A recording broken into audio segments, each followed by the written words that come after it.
आप सोचो जिसकी तनख्वाह 50,000 रुपए यार 50,000 रुपीज, वो अपना मुंह पीट रहा है कि मैं अपने बच्चों को ईद पे कपड़े कहां से दिलाऊंगा, मैं तो ना अफ्तारी करा पा रहा हूं ना सहरी करा पा रहा हूं, मेरे बच्चे भूखे सो रहे हैं। आप सोचो यार क्या कयामत हो गई है। 850 रुपए का 30 किलो आटा आता था 1 महीने पहले भाई, आज 5 किलो नहीं आ रहा, 860 रुपए का 5 किलो आटा है। अगर आपको पता है सिक्योरिटी गार्ड सड़कों में क्यों सो रहे हैं आजकल? ये एक नया ट्रेंड शुरू हुआ है, नोट किया आपने कि सिक्योरिटी गार्ड सड़कों पे सो रहे हैं? और क्यों गौर नहीं किया? जब 12,000 रुपए तनख्वाह होगी, बस के अंदर आपका लग रहा है 80 रुपए एक स्टॉप का, 80 रुपए दूसरी बस का, 160 जाने का 160 आने का, जब 9,000 तुम्हारा बस का पैसा लगेगा, 3,000 महीने का बचेगा, तुम खुद दिन में कुछ नहीं खाओगे तो बीवी क्या खाएगी, बच्चे क्या खाएंगे, घर का किराया क्या? तो अब गार्ड कह रहा है मैं सड़क पे सोऊंगा, सुबह उठूंगा, नाले में अपनी पैंट धोऊंगा, खड़ा हो जाऊंगा, दरवाजे खोलता रहूंगा दिन भर सेटों के लिए। ये है गार्ड। और जो MBA लड़के हैं ना कराची के, खुदा की कसम खा के बोल रहा हूं, रक्शे और चिंचियां चला रहे हैं। क्यों? प्राइवेट नौकरी में 30,000 से ऊपर कौन दे रहा है यार? यहाँ फिर भी कुछ ना कुछ 35,000 से ऊपर कौन दे रहा है? वो 35,000 में तलाकें हो रही है लोगों के घरों में, माँ बीमार है तो इलाज नहीं करा सकते, माफियाज का राज है, डॉक्टर के पास जा रहे हैं, डॉक्टर वो टेस्ट लिख के देता है जो 2.5 लाख रुपए का। क्यों? डॉक्टर भी उस माफिया का हिस्सा बन गया। सब डॉक्टर नहीं, लेकिन बहुत सारे डॉक्टर, वो टेस्ट लिखेगा तो उसको आधे पैसे वापस मिलेंगे ना। हमारे लोगों का क्या हाल हुआ है यार?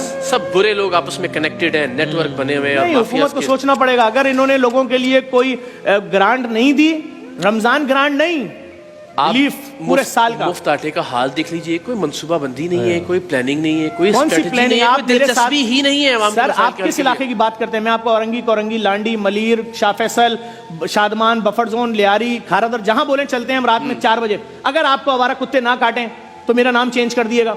हमारे 3 साल की बेटी को आवारा कुत्ते काट के मार दें, हुक्मरान तो इधर आते ही नहीं पुल के इस तरफ। जो जुल्म देखें, सड़कें हमारे पास नहीं है, पानी हम गटर का पानी पीते हैं भाई, गटर का। और अगर जिंदा रहना है तो जो पानी खरीदोगे उसका 9,000 रुपए बिल बनता है, और वो भी हमें पता है वो कोई फिल्टर नहीं होता, वो खाली हमें दिल को मुतमईन करने के लिए 2 नंबर पानी भर के दे रहा है। तो भाई लोगों को कोई सोच ही नहीं रहा है यार। आप सोचो 40,000 रुपए के अंदर 20,000 रुपए घर का बिल चला गया, रेंट 15,000 के इलेक्ट्रिक ले गई तुमसे, 5,000 में जिंदा कैसे रहेंगे?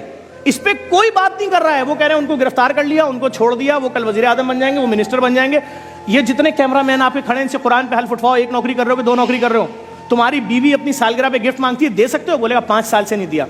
तो अपनी माँ को दवाई दे सकते हो? करेगा हाँ मेरी माँ की शुगर की दवाई 1,300 रुपए की आती थी 2 साल पहले, आज वो दवाई 7,000 की। मैंने कहा अम्मी मर जाओ, खुदा से जाके शिकायत करना कि मैंने वो बच्चा जिसको पेट में पाला था ना, 9 महीने पेट में रखा, चलना सिखाया, पढ़ना सिखाया, और जब वो माँ मर रही है यार, 40,000 की खबर, 15,000 की मैयत। बस अभी कल पोस्ट चल रही थी प्राइवेट अस्पताल की कि एक शख्स की माँ की मैयत नहीं दे रहे, कह रहे 7 लाख दोगे तो मैयत मिलेगी। वो बच्चा क्या खुदकुशी नहीं करेगा कि जिस माँ ने मुझे पैदा किया था, उसकी लाश सड़ रही है डब्बे के अंदर, मेरे पास 7 लाख रुपए नहीं है? 7 लाख रुपए बेरोजगार आदमी के लिए 7 अरब रुपए से बड़ी रकम है जी। आप बैठो दस्तरखानों पे, जो लोग बोलते थे ना दस्तरखान बंद करो, मैं उनसे बोल रहा हूँ खुदा के अजाब से डरो। तुम्हारा पेट भरा हुआ है, तुम्हारे बच्चे खाना खा के सो रहे हैं। अभी 2 महीने की बेटी रोए और बीवी बोले तेरी बेटी भूख से रो रही है, मैं नहीं सह सकूंगा, मैं लटक जाऊंगा। तो मेरी बेटी, यार मैं तो टीवी पे ऐड देख रहा हूँ, ये महंगी लॉन, ये महंगे कपड़े, ये महंगा रेस्टोरेंट, ये महंगा खाना, ये खाने का सेगमेंट, खाने ही नहीं है, सिर्फ भूख भूख भूख भूख। लोगों के पास दफनाने के पैसे नहीं है, बात ही खत्म हो गई। खुदा की कसम खा के कह रहा हूँ, मेरे ऑफिस में लड़का आया, यंग लड़का आया, उसने आके ऑफिस में पता क्या बोला?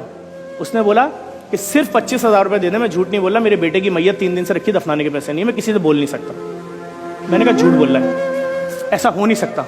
इतनी बेहिसी जमाने में लड़के को भेजा, लड़का गया, कसम खुदा की उसकी बच्चे की मैयत 3 दिन से रखी थी, सिर्फ 25,000 रुपए मांग रहा था। मैंने कहा मैयत बस के पैसे तो? बोला मैं गरीब हूं, मेरे रिश्तेदार नहीं आए, एम्बुलेंस में मैयत भेज दो। अल्लाह की जात जानती है जफर भाई, ये जब तक हम भी नेकी और इस तरह के मामलात में नहीं थे, हमें भी लगता था कि कोई ऐसी बातें कर रहा है ना तो वो शायद वो कोई बहुत ही अफसानवी बातें कर रहा है और डायलॉग है सिर्फ। लेकिन खुदा गवाह है कि वाकईतन ये जितनी बातें आप कर रहे हैं, मैं उनकी तायद करता हूँ कि इससे ज्यादा सूरत हाल खराब है। शायद हमारे अल्फाज उसको बयान ही नहीं कर सकते। उससे बड़ा जुल्म सुनो यार, जो बड़े बड़े सेठ हैं जिनकी पूरी दुनिया में कारोबार है, उनके ऑफिस से फ़ोन आता है कि यार जफ़र आ जाओ, हम तुम्हारे डायलिसिस वाले प्रोजेक्ट में डोनेशन देंगे, लैब में देंगे, मुर्दा खाने में। मैं जाता हूँ उनके ऑफिस, 2-2 घंटे बैठाते हैं, पूरे स्टाफ से मिलवाते हैं, सब कुछ करवाते हैं, अरबों रुपए जो कमा रहे, खरबों रुपए।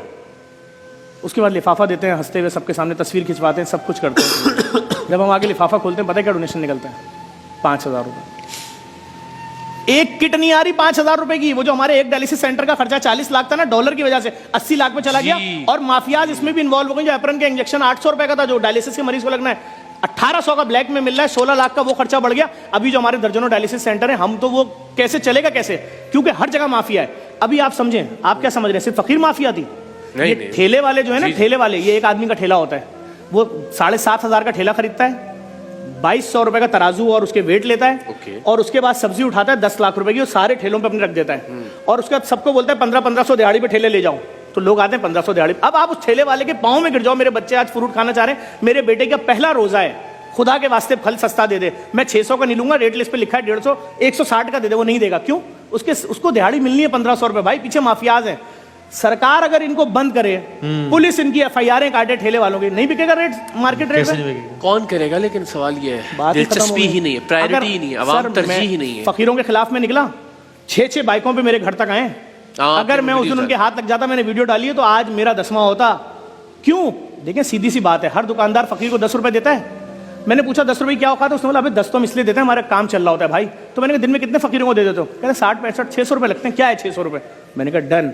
अब सुनिए, कराची में 6.5 लाख दुकानें हैं, 10 रुपए के हिसाब से अगर आप 60 फकीरों को दिन में दे रहे हैं, तो दिन का आपने 600 दिया, महीने का 18,000 दिया, 1 लाख दुकानदारों को पता कितने बने पैसे? 32 अरब 40 करोड़ रुपए ढोंगी फकीर लेकर जा रहा है। और अगर इसको 20,000 से तकसीम करें अच्छे राशन से, तो 16 लाख खानदानों के घरों में राशन जाएगा। और अगर साल पे तकसीम कर दें, साल पे, तो 1,32,000 खानदानों को डेली राशन जाएगा।